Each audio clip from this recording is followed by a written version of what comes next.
Bem, primeiro fico feliz de estar aqui no evento tão prestigiado da FENALO.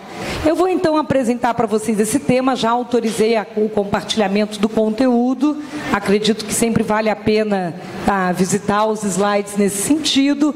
Além disso, tenho 2 obras publicadas, uma delas já vou estar fazendo sessão de autógrafos no estande da Thomson, quem tiver interesse de levar, que é essa Direito Digital Aplicado 2.0, a outra é a atualização do Manual do Direito Digital 6ª edição, que vai estar aqui na feira amanhã, né? Então tem uma obra para hoje, uma para amanhã, e quem quiser retirar um material atualizado também vai estar sendo entregue lá. Então fica assim um kit completo do direito digital para quem quiser levar para o escritório, além de outras obras, né? A gente acaba estudando, precisando compartilhar. O escritório nasceu de um livro que eu escrevi lá em 2001, a consultoria nasceu só em 2004, né? Levou quase 3 anos para pensar em ter o escritório com esse foco e mantido nesse foco. Hoje, em 2016, muitos dizem, nossa, PEC, mas você foi esperta, né, de ter montado um escritório para trabalhar com direito digital numa época que hoje a gente vê casos do digital todo dia.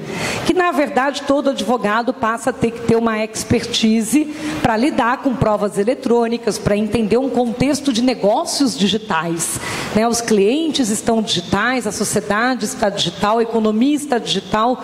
Isso já era falado nos anos 90, né? Não só pelo Lawrence Lessig, pelo Tim Berners-Lee, pelo Pierre Levy, por Tom Tapscott. Todos os grandes autores dos anos 90 já estavam retratando esse cenário de sociedade digital e convergente, e o direito foi chegar nesse cenário logo depois do bug do milênio, né? E atravessamos então uma sociedade mais digital.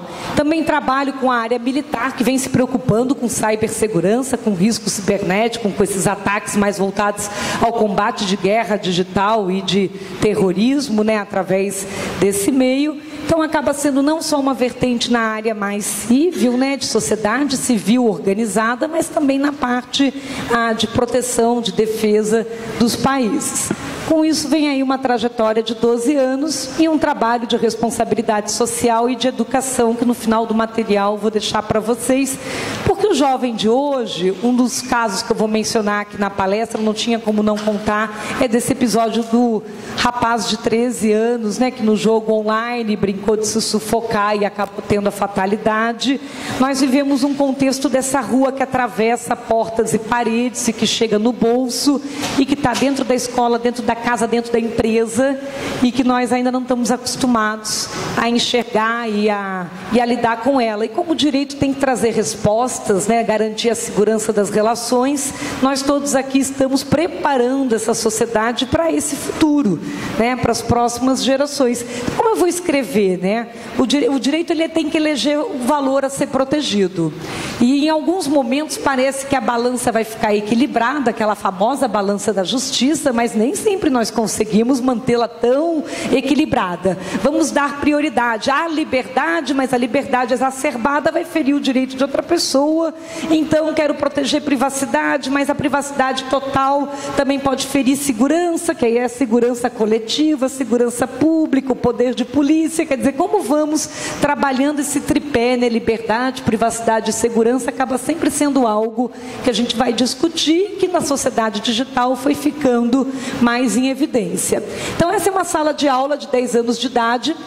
É uma sala de aula já com um volume de celulares muito grande. O que começou a acontecer nesse segmento escolar é ter que ter regra.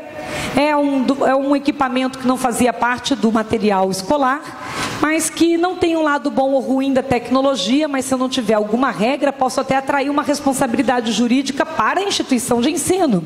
Porque se eu tenho um menor de idade, um menor de 18 anos, sob a minha vigilância, e ele vier a ter um incidente, seja presencial, está caçando Pokémon, rola da escada, bate com a cara na árvore, né, dentro da escola, ou seja, uma situação digital, grupo de WhatsApp, um falando mal do outro, vira cyberbullying, e aí o pai do coleguinha que está traumatizado vem dizer que a escola foi omissa e quer uma ação de indenização contra a escola. Ou seja, tudo isso vira jurídico em algum momento. Então a escola, para se blindar, vai atualizar um contrato de matrícula, um regimento escolar, dizer regra para tudo, né? Só pode usar o celular em caso do professor pedir na sala de aula para fim educativo, né? Não use o celular para fazer mal para o seu coleguinha, não pode tirar foto nudes e mandar para os outros, porque isso é pornografia infantil, 241 do ECA. Ou seja, imagina que a gente começa a ter um segmento que era meramente educacional, que nem precisava ter todas essas regras, muita coisa era verbal, aquela época da escola do padre, da escola da freira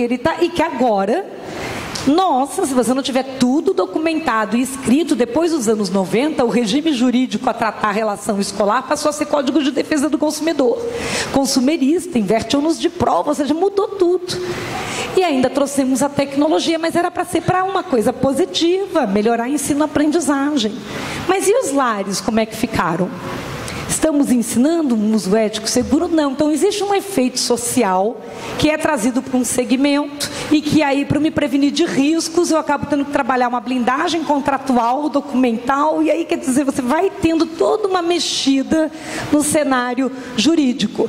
Essa sociedade, cuja geração chamada Millennium tem hoje 16 anos, porque nasceu do ano 2000 para cá, no mundo, a geração Millennium, então, tem 16 anos, ela é uma geração mobile da nuvem e da biometria. Ela prefere, inclusive, a autenticação biométrica para não ter que lembrar da senha.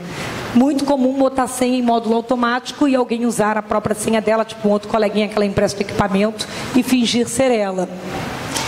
É uma geração que já sofre em outro segmento, que é o segmento de saúde. Começamos a pensar outros riscos. Quem hoje trabalha com plano de saúde, com o segmento da saúde, os riscos relacionados ao vício tecnológico, aos efeitos da tecnologia na saúde, ao tecnoestresse. Nós já temos aí uma situação curiosa em que você mede pelo Hospital das Clínicas de São Paulo, você tem o site, dependência de internet, e a pergunta é simples: o que você faz assim que acorda? Se a sua resposta foi que você mexe no celular antes de fazer xixi, escovar os dentes, você tem vício. E aí você começa a entender que até para o mercado de trabalho, na área trabalhista, a gente vai ter que começar a fazer campanha educativa de uso saudável da tecnologia para não termos no futuro uma ação judicial para um custo relacionado ao uso com vício tecnológico. Então não é só a campanha de segurança, mas a de saúde. O termo de uso, que virou um grande contrato, é uma proteção do fabricante. Se eu vou fabricar qualquer coisa, eu vou delimitar meu limite de responsabilidade. Para muitos dos fabricantes hoje, definir que a idade é a partir de 13 anos atende a algumas coisas interessantes de legislação. Por que será que quase todo o serviço digital é a partir de 13? Porque tem uma legislação dos Estados Unidos chamada COPPA, Children's Online Privacy Act, que é muito rigorosa de pegar dados de menores de 13 anos, mas porque em muitos países até 12 anos incompletos é criança. E criança tem que ser supervisionada, assistida por um adulto, e se acontecer um dano com uma criança, é uma responsabilidade muito alta e indenizatória para o fabricante. E cabe a ele o ônus da prova de que não foi o produto ou o serviço dele que gerou risco para a criança. Então a maioria deles diz: vou botar escrito 13 anos, qualquer coisa foi culpa do pai, foi culpa da mãe, você que deixou usar com menos do que a idade que eu recomendei no meu contrato, no meu termo de uso. O que o direito digital está trazendo? Uma sociedade contratualista. Porque como o contrato faz leis entre as partes e é dinâmico, e é no momento em tempo real da relação e pode mudar rapidamente, ele consegue atender uma velocidade das relações que as leis puras não atendem, não alcançam no caso concreto, e porque a tecnologia muda muito rápido, a gente não conseguiria nunca mudar a lei tão rápido assim. Então a gente vem estudando muito mais essa capacidade contratualista. Há países que depois que o Pokémon começou a entrar em vigor, a agir, já começaram a trazer regulamentações, como a França, para vetar, proibir o uso do Pokémon no ambiente educacional. E aí começa aquela discussão: a culpa é de quem? Da máquina, da tecnologia? É um problema educacional, um problema social, um problema jurídico, Como é que nós ficamos nessa discussão? A Malásia também, né? A França, a Malásia, são situações interessantes para a gente estudar do ponto de vista do olhar jurídico, porque nas Olimpíadas do Rio de Janeiro, houve uma discussão junto ao Ministério Público do porquê que é que o Pokémon começou no Brasil sem botar termo de uso e política de privacidade em português, já que o Marco Civil da Internet exige isso e o Código de Defesa do Consumidor também. E se por um acaso uma autoridade resolvesse tirar do ar o Pokémon, era capaz de ter um problema de manifestações sociais, isso poderia atrapalhar as Olimpíadas, mas juridicamente ele estaria imbuído como autoridade com a possibilidade de pedir a suspensão do serviço, concordam? Então a nossa dinâmica, né, que nós criamos, em que eu vou construir uma lei, a lei tem uma sanção, a autoridade vai aplicar a lei, e quando alguém não cumpre a ordem da autoridade que está aplicando a lei, essa autoridade pode aplicar uma multa, mandar uma ordem de prisão ou suspender aquele serviço. Nós não estamos mais conseguindo trabalhar essa dinâmica porque muitos serviços digitais estão se tornando de utilidade pública ou se tornando essenciais para a vida de cidadãos. Então, na hora que eu vou fazer o enforcement jurídico, o dano social causado é um efeito colateral maior do que o caso concreto que eu queria aplicar. Não é interessante? Então, a gente criou uma sinuca de bico para o judiciário, para a própria autoridade. Então, aqui fica o centro de tratamento de viciados na internet na China. Muito interessante a mudança do cérebro da pessoa que fica só na frente da internet, do videogame. Isso vem sendo estudado, inclusive em questões relacionadas a essa interseção, né? Em que o direito, a medicina, tudo isso gera uma confluência, são novos temas, né? E você tem aqui o centro de tratamento, então, de dependência de internet, aqui do Hospital das Clínicas no Brasil. Vai ficar as referências para vocês olharem. Quando você tem o acesso de jogos online das crianças, não tem nenhum problema de você estar na rua. A questão é estar na rua sozinho. É aquele conceito do menor abandonado digital. Não posso ficar sozinho, né, sem ninguém olhando.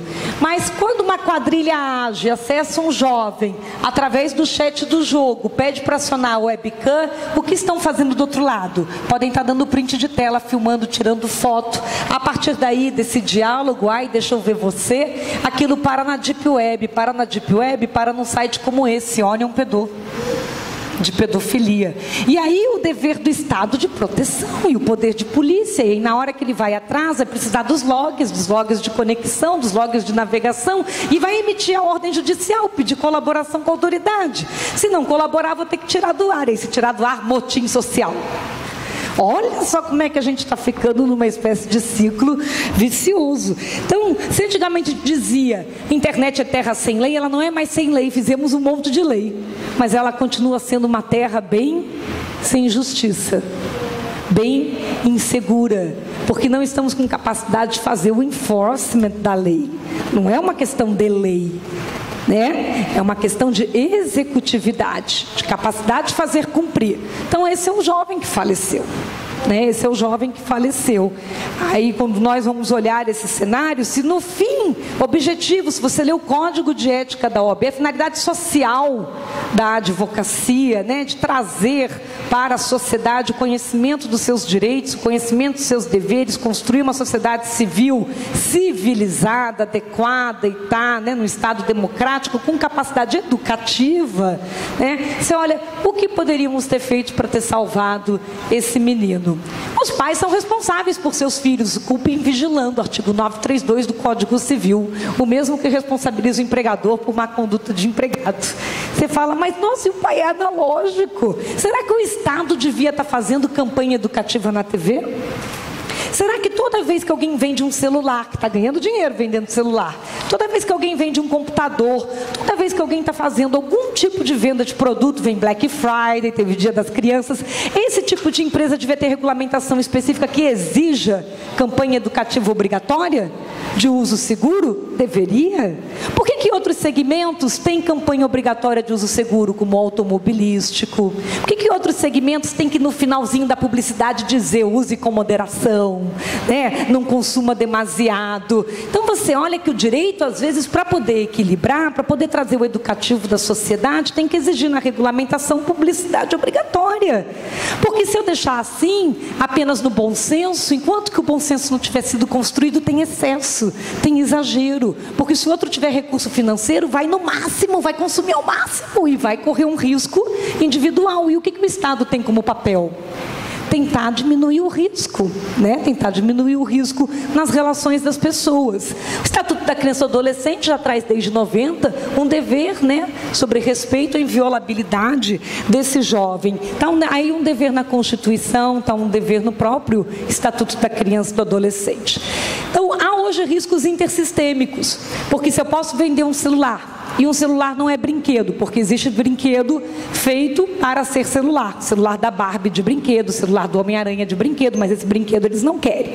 Mas o celular que não é brinquedo, ofertado para uma criança, pode gerar um risco.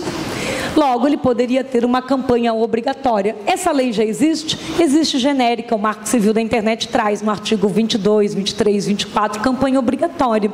Mas não existe uma regulamentação específica. Será que usar o celular aumentou acidentes? Aumentou. Então eu posso afetar a indústria de seguros, a indústria de saúde, posso afetar a indústria financeira, posso afetar a indústria N, se eu não faço uma regulamentação para uma única indústria, que é a da tecnologia. A indústria tecnológica é a menos regulamentada, dá mais liberdade, dá mais criatividade. Mas a partir do momento que você não tem campanhas educativas para o uso social, você acaba gerando um risco intersistêmico. É isso que a gente está vivendo cada vez que uma criança se machuca. O artigo 186 e o 927 do Código Civil trazem responsabilidade por ação, por omissão. Nós temos a responsabilização. Mas a grande discussão aqui para o direito não é aumentar a responsabilidade, é garantir a prevenção, é a regulamentação preventiva, né? E depois a nossa eficácia de descobrindo quem foi, conseguir fazer quem foi, pagar pelo que fez, né? Então esse que é o equilíbrio da balança jurídica. Em tecnologia a gente pode contribuir usando software de controle parental. Não tem como pai e mãe ser onipresente, mas tem como pai e mãe usar a ferramenta para saber o que o filho está fazendo e o que está acontecendo. E também temos um artiguinho que eu gosto muito, o artigo 634 do Código Civil, que diz que os nossos filhos têm o dever de nos obedecer, nos respeitar, né? E além de tudo ajudar com serviços domésticos de acordo com a sua idade e condição, sob pena de ser deserdado da herança da família. Eu amo esse artigo. Ele é imã de geladeira da minha casa, né? Isso é muito interessante. Quando nós promovemos a divulgação desse tipo de cultura cívica, né? De que tudo tem direitos e deveres, que tudo tem os dois lados da balança, isso promove educação. O Brasil vive hoje uma situação interessante de crise de autoridade em geral, de obediência, de respeito. Não adianta alguém falar, faz isso por quê? Porque está na lei. Ah, não vou fazer porque ninguém obedece a lei. Pronto. Vou fazer 10, 20, 30 leis, não vai fazer efeito nenhum. O Brasil não tem um problema de lei. O Brasil tem um problema de respeito à lei. É outra questão. E com tecnologia, se você não promove a ética, né, a segurança digital, logicamente a ferramenta vai alavancar o que nós quisermos que ela realize. Então só existem dois limites para a liberdade do indivíduo, para a livre iniciativa: a ética e a lei. Como a lei a gente muda, somos o único animal da natureza a criar leis, porque todos os demais só obedecem à lei da natureza. Nós simplesmente fomos rebeldes, né? Nós resolvemos criar o nosso sistema de leis. E nós somos o único animal a criar uma lei que diz que chamar alguém de animal é crime, né? Então, o ser humano construiu um modelo no qual, se eu diminuir o humano de humano, é ofensa. É por isso que se eu chamar alguém, seu parasita, sua praga, né? Coisas desse tipo, criaturas. Se você chamar alguém de criatura, é crime contra a honra. Ainda mais se você ainda falar criatura, botar uma imagem de criatura, publicar no Facebook, pronto, tem todas as provas jurídicas para os crimes contra a honra. Às vezes, para uma criança que está aprendendo ainda o exercício da liberdade de expressão, é difícil entender esse jogo relacionado ao uso das palavras, da própria comunicação. Mas a ética é muito mais imutável. Não é ético mentir nem omitir. Se a gente estudar todos os filósofos, desde Sócrates, Platão, Aristóteles, mentir não é ético. Então, quando alguém vai lá e mente num currículo e diz que fez uma coisa que não fez, não é ético, né? E hoje a gente vive essa era da transparência. Há N casos relacionados a esse tipo de situação. Então, uma discussão interessante que nós temos que analisar é, dependendo da cultura de um país, se nós acostumamos ou não crianças a mentir ou a não contar alguma coisa de criancinha por uma questão até de conveniência. Não conta isso para o seu pai para ele não ficar triste. Ou vamos mentir para o Facebook que você já tem 13 anos, mas você não tem. Vamos botar uma data de nascimento diferente para você usar um serviço que você não podia usar. E aí, quando nós passamos a ter essa moral frouxa e ensinar alguém com 8, com 9, com 10 a mentir para ter uma vantagem, praticar o artigo 307 do Código Penal da falsa identidade, ele está a 1 passo da fraude, a 2 passos do estelionato. Porque passa a ser fácil, simples e aceitável socialmente mentir quando conveniente. Às vezes eu posso querer mentir só quando eu quero, mesmo que o outro não queira. E isso faz com que no Brasil a gente tenha uma conta de fraude alta, a gente tem uma conta alta de crédito por conta de que eu não sei se o outro lado está mentindo ou não está mentindo, vai cumprir com combinado, não vai cumprir com combinado. Então a gente está o tempo inteiro no oposto do princípio da boa-fé. Aqui no Brasil a gente está o tempo inteiro pensando, eu não sei se o outro está falando a verdade. A gente está o tempo inteiro suspeitando da honestidade. É as avessas, virou as avessas. E através de uma tela isso gera o quê? Insegurança nos negócios. E gerando insegurança nos negócios, temos um desafio. A tal ponto que a própria Receita Federal criou um time chamado Tropa de Elite para fazer monitoração e varredura de mídia social para ter certeza que nós que estamos declarando de imposto de renda não estamos mentindo. Então olha as páginas de mídia social, de Facebook, de Instagram, para ter certeza que é aquele que disse que tem um padrão de renda, de fato, na hora que olha suas fotinhos, está condizente com aquilo que você está fazendo de viagem, com seu sapato, com a sua bolsa, com a sua roupa, com quem é o seu mecenas. Não é verdade? Basta comparar o que está escrito no imposto de renda com o padrão das fotos, dos restaurantes, né? Das viagens. Não precisa muito para ter desvio de padrão de conduta, para verificar algum tipo de informação que não está muito compatível. E isso é legal, é lícito. Informação aberta, pública, ainda mais declarada para a autoridade. Alguém vai dizer assim, ai, tô achando que está invadindo minha privacidade. Mas você tinha o direito de mentir para a Receita? Essa é a grande questão. São paradoxos, não é verdade? São paradoxos. Então a gente está vivendo essa mudança de cultura, a cultura do papel para o digital, mas a grande mudança de cultura não é ter saído de uma tecnologia inventada 104 anos antes de Cristo pelos chineses, e que nós nos apaixonamos, e eu gosto muito do papel, não acho ruim o papel. A grande mudança é passar a ter máquinas podendo contar sobre nós. Máquinas que podem atestar se nós somos quem nós dissemos que somos, se nós estamos fazendo o que nós dissemos que estávamos fazendo. Essa que é a grande questão. As máquinas estão se tornando testemunhas dos seres humanos e às vezes até seus procuradores. É isso que nós vamos ver aqui com a evolução do direito digital.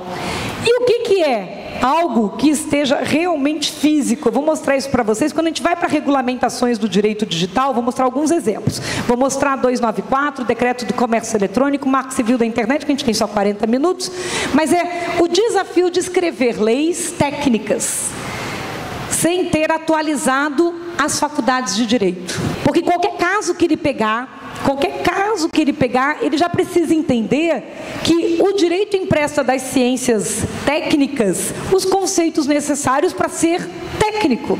Então, se eu for proteger software, eu tenho que falar de algoritmo. O algoritmo não foi inventado pelo direito, foi inventado pela matemática. Eu vou falar da matemática. Se eu for fazer uma proteção de patente, se eu fazer alguma coisa em propriedade intelectual. Se eu falar para vocês que nós temos que ter a suporte físico, o que é suporte físico? Físico vem da física desses caras. Galileu, Newton, Einstein. Físico é o que é corpóreo, tem matéria. Físico é físico, corpóreo, tem matéria. Logo, se tiver matéria, é físico. Então, vamos pensar sobre esse conceito. Quando eu recebo uma nota fiscal eletrônica, o eletrônico, a nota fiscal eletrônica, o original é o arquivo digital, concordam? Ele é físico, certo? Vocês entendem que ele é físico. Não é para ser físico, não tem que ser papel. Físico está na parede, na pedra, na madeira, no pano, na carne, no HD. Tudo isso é físico, só não é físico se estiver no plano espiritual. Tá? Então isso tem que ser um conceito muito claro. Se tiver matéria, se for corpóreo, é físico. Isso vem da física. Logo, se eu pegar uma nota fiscal eletrônica, original digital, e imprimir e transformar em papel, continua sendo físico. São dois suportes físicos. Mas ele perdeu o quê? Originalidade.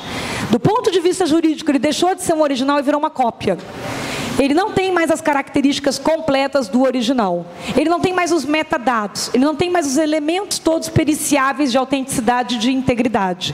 Por isso que o modus operandi numa gestão de uma empresa hoje, de pegar uma nota fiscal eletrônica original e imprimir, quando ela imprime para botar um carimbo, rubricar, digitaliza e bota no sistema, isso é esquizofrenia. Porque eu pego um original digital, documental, transformo numa cópia em papel só para pôr um carimbo fraudável, uma rubrica que não significa autoria, que é fraudável também, depois eu digitalizo que é a cópia da cópia e enfio no sistema. Aí se você perguntar, por que você fez isso? Por quê? Usos e costumes. Usos e costumes. Porque alguém me deu um carimbo de presente, agora tem que carimbar. Porque o financeiro tem carimbo, o jurídico tem carimbo, e alguém mandou eu carimbar, e eu não consigo carimbar a tela, então eu imprimo. Só que você acabou de tirar o valor jurídico de original, olha o que você está fazendo. E você está com um incidente fiscal, que você tem o dever de guardar a nota fiscal original, eletrônica, que você acabou de autorizar o pagamento, no original. E você não está fazendo isso, você vai explicar que você não fez isso, porque você transformou isso num carimbo. O carimbo seu é totalmente fraudável ali em qualquer lugar. Qualquer um cria um carimbo no nome de vocês. O departamento jurídico. Então, nós temos uma campanha chamada Morte ao Carimbo. Carimbo tem que ser um artigo vintage. Você tem que catar os carimbos de todo mundo esconder. Vou passar 24 horas de gestão correta. Escondendo os carimbos. A Europa tem um plano estratégico, Europe 2020, a partir de 1º de janeiro de 2020, não imprimir mais nenhum papel em toda a administração pública da Comunidade Europeia. Isso vai gerar uma grande vantagem competitiva, fora uma grande proteção jurídica. Qual é o nosso plano? Brasil 2000? Vamos lá, gente. Qual é o seu projeto? Por favor, saiam da palestra hoje incomodados. Vocês não podem amanhã imprimir uma nota fiscal eletrônica. Não imprimam documentos originais eletrônicos para enfiar um carimbo, pelo amor de Deus. Porque isso é um contrassenso de gestão. É um contrassenso. Então, quando há uma contratação remota, olha isso. Olha como é importante nós entendermos conceitos técnicos. Nós temos que ser juristas técnicos. A sociedade está mais técnica. Olha o que a 294 fez uma coisa fantástica. Ela disse que eu posso fazer contratação totalmente digital. Mas olha que frase mais incoerente. Quando há contratação remota, eu posso armazenar o documento eletrônico de forma obrigatória. Lógico, eu tenho que guardar o original. Então o original é o eletrônico. Então eu tenho que armazenar o documento eletrônico obrigatoriamente. Não vou mais ter que guardar papel. Então ele pensou assim, o original tem que guardar, o papel não. Aí o que ele escreveu? Sendo dispensada a guarda do documento físico. Aí ficou muito estranho, né? Então, olha só, eu posso não guardar físico, mas tenho que guardar eletrônico. Fazer como? O eletrônico é físico. Eu não preciso guardar o papel. Ficou assim a redação em 2013. Não existe almoço grátis. Quando nós contratamos qualquer serviço, como o WhatsApp, nós estamos fazendo o que hoje? Como nós não temos ainda uma lei de proteção de dados pessoais no Brasil mais clara, por isso que a Alemanha foi em cima do WhatsApp com relação a transferir dados para o Facebook, recentemente, e eu conversando com o DCI, na entrevista recente também, que é capa do jornal, falei que a gente está numa situação de limbo aqui no Brasil, ainda por não ter saído uma definição maior, porque hoje as pessoas dão ok sem ler. Tudo bem que a gente não pode alegar a própria torpeza, mas para um usuário comum, isso é um contrato de adesão. E tem característica que pode ser discutível, se não é um cheque em branco, se não é meio leonino, você autorizar que ele acesse todo o seu histórico do dispositivo, sua identidade, todos os seus contatos do seu celular. As pessoas que você escreve como contato não deram ok aqui, mas ele, por estar no seu contato, é transferido para base de dados. E daquela base de dados para outra base de dados. Essa que é a grande discussão hoje. Ele ter sido transferido para uma base de dados por estar nos seus contatos sem ele ter dado a concordância aqui. Não foi você que foi transferido, foram os seus contatos que foram transferidos. Essa é a discussão jurídica, é onde eu pego para capar hoje, em cima da discussão do WhatsApp, quando o Facebook comprou em 2014, e isso que está se pegando lá na Alemanha, que preserva muito privacidade e dados, né? Ele pega a sua geolocalização, seu histórico de torpedos, todas as fotos armazenadas no seu celular, todas as mídias MP3, todos os arquivos salvos no celular, acessa e vê pela sua câmera, acessa e ouve pelo seu microfone, acessa a sua conexão de Wi-Fi e a identidade do seu dispositivo. Tem gente que pode achar pouco, tem gente que pode achar muito. Para a autoridade, isso é um dado relevante na hora que está investigando um criminoso, até para poder saber quem foi e para localizá-lo. Agora, se ele pode fazer isso de forma privada, como quando uma autoridade quer saber o que aconteceu, ele vai dizer que não sabe. Né, fica parecendo meio contraditório, e por isso a discussão atual. Os crimes digitais vieram evoluindo.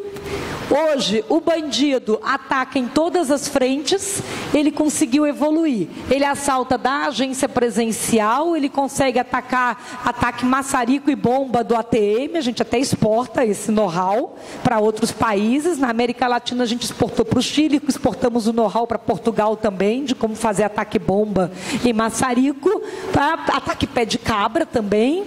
Nós já criamos vários tipos de ataque para celular via Bluetooth, hoje já atacamos via nuvem, redes sociais, e tem o social phishing e o via WhatsApp, com ataques como se fossem cupons falsos mandados pelo WhatsApp.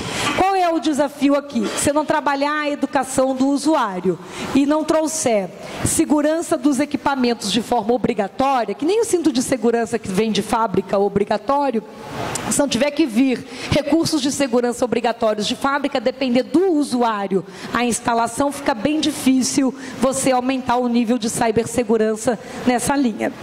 Eu tenho só 5 minutinhos, mas nós evoluímos as leis do ano 2000 a 2016 no Brasil. Toda essa legislação é só digital. Esse material que eu vou distribuir lá no stand detalha isso. O que acontece é que até 2008 ela era vertical. Era uma legislação para banco, Lei 105 de sigilo bancário, era uma legislação de seguros, SUSEP, falando de contratação de seguros pela internet, poder ofertar plano de saúde pela internet, legislação de CVM, legislação sobre as questões relacionadas a ponto eletrônico, a prontuário eletrônico do paciente, tudo vertical. De 2009 para cá é que você começa a ter uma legislação horizontal alcançando todos os segmentos. Aí começa crimes eletrônicos, que o crime alcança todos, começa decreto do comércio eletrônico, pegando vários tipos de transação, e aí o marco civil da internet. O que mudou na nossa cultura? O pensamento do próprio judiciário com a própria informatização. O próprio processo eletrônico foi trazendo cultura para o judiciário. Ou seja, de 2000, da geração milênio, que está com 16 anos, temos 16 anos que um direito digital está vindo.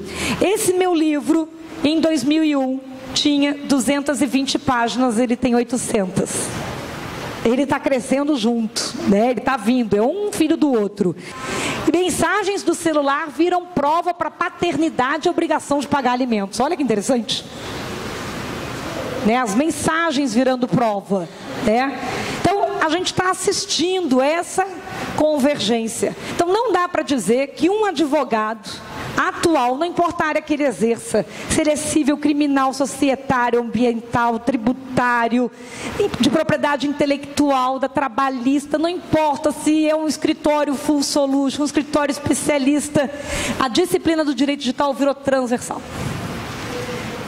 Existe o digital em todo o direito digital é o upgrade do direito, porque a sociedade ficou digital. E a legislação está assim, o judiciário está assim, os negócios estão assim. Não é um ramo. Não é da época que quando a gente começou era fazer contrato de tecnologia e contrato de telecomunicações. Não é isso. É outra coisa. E o dever de acompanhar e ter um ramo de estudo, e ter um comitê que estuda e acompanha.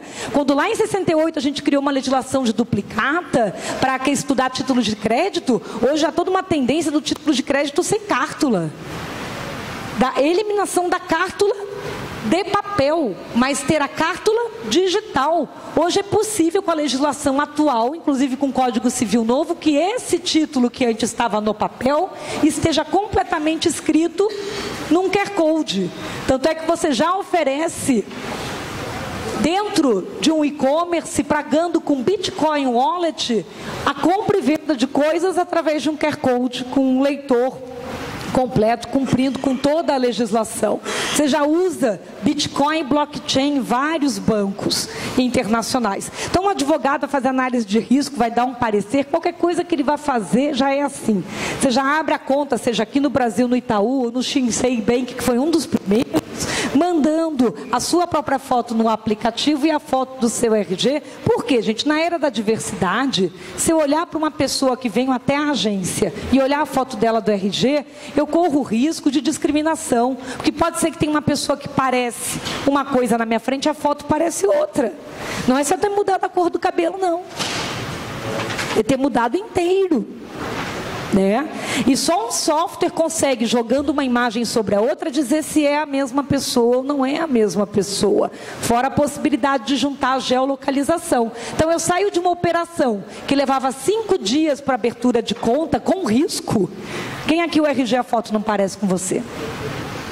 Para uma operação que leva 2 minutos com menos risco. E muitos casos que nós, ao longo do tempo, fomos recebendo no escritório, o escritório é conhecido por ser de inovação, de quebra de paradigma jurídico, era assim: PEC, trouxemos aqui para você porque o nosso jurídico já disse que não podia. Se você disser que não pode, eu acredito. Mas eu quero ter certeza que não pode. É o olhar da inovação jurídica, acompanhando a inovação da sociedade. Não é inventar, mas é conseguir enxergar que se você tem uma tecnologia hoje, a gente não se prender transformando o original digital em papel por usos e costumes, porque eu estou tendo, na verdade, um erro jurídico. Né? É não só construir a ponte, os jurídicos constroem as pontes. Né? A gente tem que ter esse cuidado. Né? Existe o analisar. A gente chegou outro dia e disse: tá, vamos olhar a lei do cheque, mas então se eu pegar isso daqui e depositar pelo celular, é uma TEF, uma transferência eletrônica de fundos. Eu vou rasurar, eu tenho que tirar de circulação, eu tenho que poder trazer para a Câmara de Compensação, vamos fazer o parecer de compensação por imagem.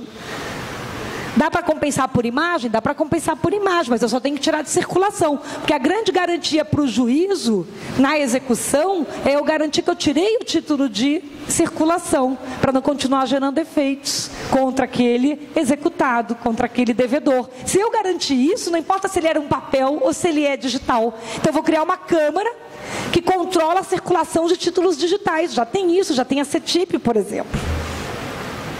Então, você aprendendo como é que funcionam as coisas em tecnologia que você vai construindo. Então, a gente já está ultrapassando o tempo. Esse aqui é outro tipo de uso, é a autenticação por biometria de íris para compras no Japão.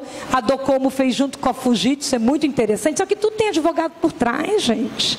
Junto, os advogados pararam de ser o último a ser chamado para ser o primeiro a ser chamado no processo criativo da invenção, da inovação dos negócios. E ele é bom porque ele também é chamado junto com quem vai para o contencioso, para ter certeza se depois a gente vai ter prova para fazer valer aquele direito que a gente combinou lá no início da operação. Porque eu vou ter que saber qual é o log que eu vou ter que juntar na hora da petição, porque aqui vai ser um log de biometria. Então eu vou ter que juntar com toda quem é a pessoa que está fazendo a solução e a aplicação, para poder saber qual vai ser a prova. Em um documento chamado contrato de papel, o que a gente combinou, quem assinou, aonde assinamos, quando assinamos e as testemunhas, toda essa informação está no mesmo lugar. E sabe qual é o problema do papel? Ele aceita tudo. Sempre foi esse o maior mal do papel. O papel é fraudável mais facilmente porque ele sempre aceitou tudo. Ele aceita que eu diga que hoje é 1º de janeiro de 2010. Ele aceita que eu diga que eu estou no Rio de Janeiro e estou em São Paulo. E ele aceita que testemunhas que não viram nada assinem. Isso sempre foi um problema. Nós praticamos falsidade documental o tempo inteiro no papel. Pior ainda é que o que garante a integridade do papel é o grampo, ou é o clipes, né? Ao longo do tempo. Quando você vai para o digital bem feito, você traz algoritmo, traz hash, mas você traz outras coisas. O que você traz? Você traz um log de tempo. Eu não consigo mais mudar a hora. A hora é a hora carimbada do servidor. Não consigo ir para frente e para trás. Você consegue dizer que a testemunha é aquela máquina que está assinando como testemunha. Ela está vendo o que está acontecendo. Seu celular vai testemunhar que você assinou, sua máquina vai testemunhar. Eu trago a ID de máquina como testemunha, ela diz que você assinou aquilo dali. Ela traz o lugar, a geolocalização. E qual é o nosso desafio? Essas informações não estão mais juntas. Elas não ficam guardadas no mesmo lugar. Então, muitas vezes o jurídico vai para o contencioso levar a prova e leva o print, o modelinho do contrato que a gente tinha assinado, não leva o log da autenticação da assinatura, não leva o quando, não leva o onde, que são informações que na TI ficavam guardadas em servidor de log. Por isso que o Marco Civil da Internet passou a exigir guarda de logs. Isso aqui é um exemplo rapidinho. Eu vou fechar, já estourei o tempo. Amanhã vai ter uma outra palestra na parte gratuita. O material é um pouco diferente. Aqui o conteúdo tem mais dados, até pela parte de proteção de dados pessoais. Mas eu gosto muito desse artigo que é o 225 do Código Civil e queria deixar essa reflexão para vocês. Porque lá no escritório a gente começou a quebrar vários paradigmas. A gente tem um cliente da área de promoção, queria contar 2 casos super rápidos. Em 2004, quando eu abri o escritório, eu tinha um cliente que eu estava lá na aba, na Associação Brasileira de Anunciantes, e ele falou, PEC, por favor, me ajuda, porque a gente fez uma ação em Campos do Jordão, e a ação a gente montava um hot site para a pessoa ser mais votada, e depois ela saía na nossa publicidade como a mais votada lá do nosso stand, lá da ação de promoção da marca em Campos do Jordão. Só que aí a pessoa depois entrou com um processo contra a empresa, porque deu algum problema, acho que ela não contou em casa que estava em Campos do Jordão, e depois saiu a cara dela em tudo quanto é lugar, né?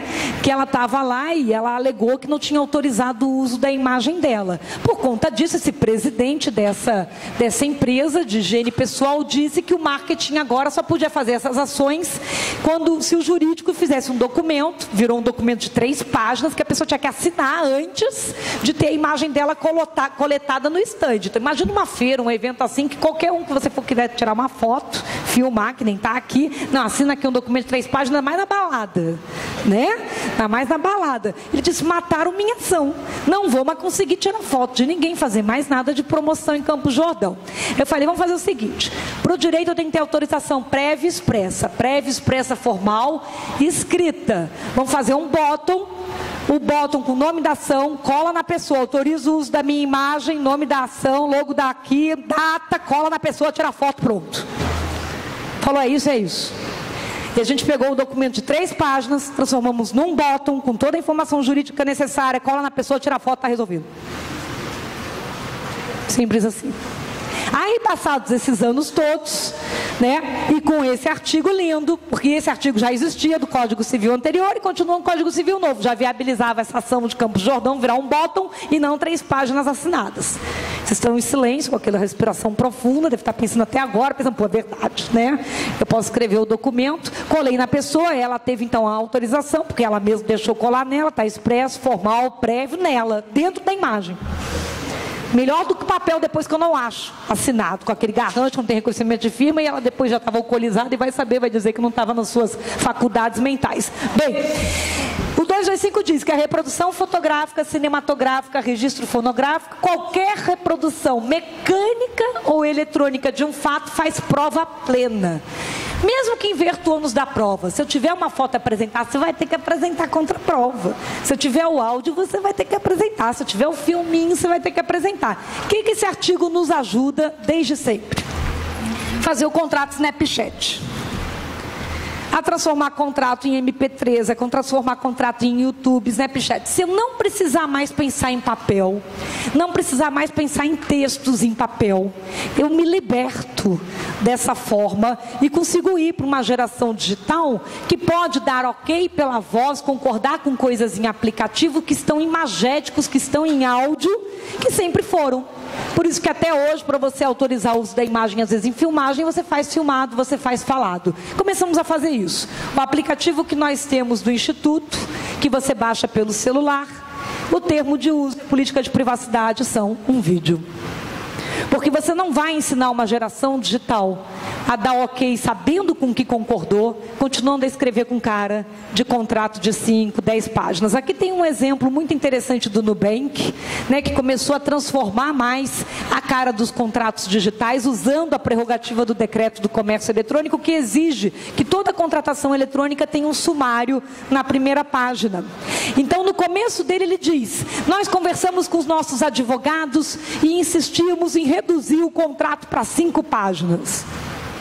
Para quem é advogado fala, uau! Para quem é cidadão fala, sério? 5 páginas para ler no celular? Sério? O que é isso?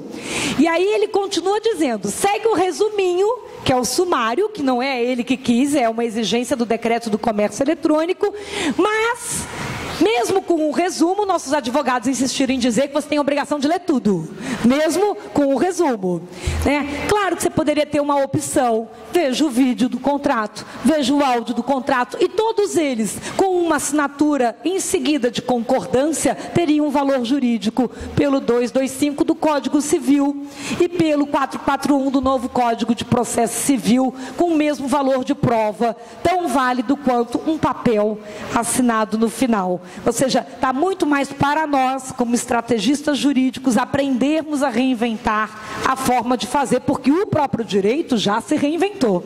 Faltam os operadores usarem o que a gente já pode usar, porque já está na lei, porque já temos o recurso tecnológico para fazer. Eu agradeço a atenção de vocês, depois vejam o material e quem quiser pegar um pouco mais de referência, de complemento, só ir lá no estande da Thomson, que eu vou ficar lá até às 18 horas. Muito obrigada.